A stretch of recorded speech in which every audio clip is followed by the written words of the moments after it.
ዛሬ ታላቅ በዓል ነው። 3 በዓላት በዛሬው ዕለት ይታሰባሉ። የመጀመሪያው የእግዚአብሔር የቃል ኪዳኑ ታቦት ወይም ታቦተ ጽዮን በተማረከችበት በፍልስጤም ሀገር ዳጎን የሚባል የፍልስጤምን ጣዖት ቀጥቅጣ የጣለችበት ታላቅ በዓል ይታሰባል።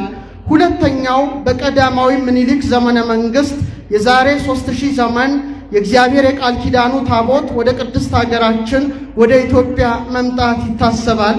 ሶስተኛ ደግሞ የመጀመሪያዋ ቤተ ክርስቲያን በእናታችን በቅድስተ ቅዱሳን በድንግል ማርያም ስም በሀገራችን በኢትዮጵያ በ330 ዓመተ ምህረት በአብርሃና ወአጽብሃ ዘመነ መንግስት በኢትዮጵያ ለመጀመሪያ ጊዜ ቅዳሴ ቤቷ መከበሩ ይታሰባልና ለዚህ ድርብርብ ጸጋ ያደለን በዚህ ዕለት የሰበሰበን የአባቶቻችን አምላክ ልዑል እግዚአብሔር ስሙ የተመሰገነ ይሁን።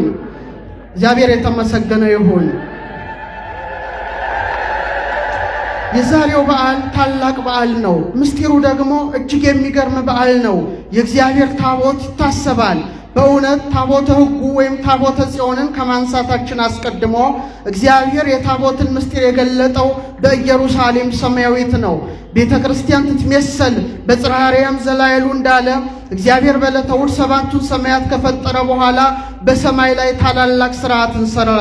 በተለይ ጽርሐ አርያም የተባለችውን ሰማይ ፈጥሮ በብርሃን አድምቆ 4 ነገሮችን አደረገ።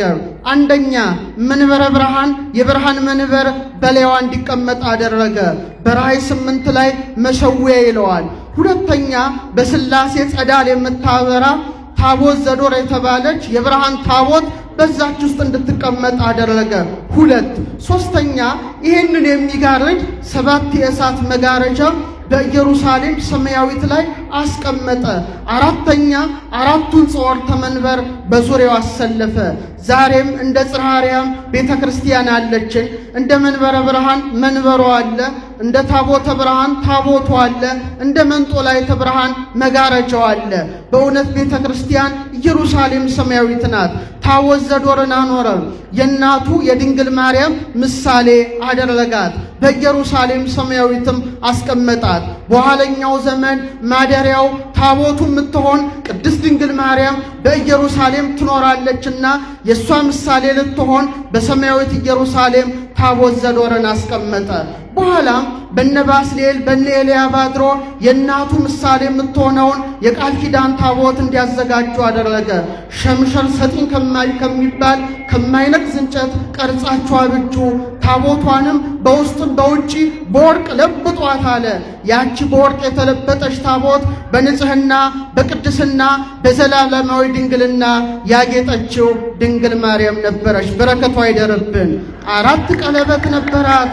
በእውነት እመቤታችን በርዕይ በማየት በሰሚ በመስማት በገሲስ በመዳሰስ በአጼኖ በማሽተት ኃጢአት የሌለባት በድንጋሌ ሥጋ በድንጋሌ ነፍስ የጸናሽ ንዕድ ክብርት ናትና በእውነት ታቦተ ጽዮን ምሳሌዋ ነበረች። የዛሬውን በዓል ስንመለከት በእውነት እግዚአብሔር አምላክ እቺ ታቦት በደብተራ ኦሪት ውስጥ ተቀምጣ ሥርዓተ አምልኮ ሲፈጸም እግዚአብሔር ደግሞ በደመናው አምድ እየወረደ እስራኤልን ይባርክ ነበረ።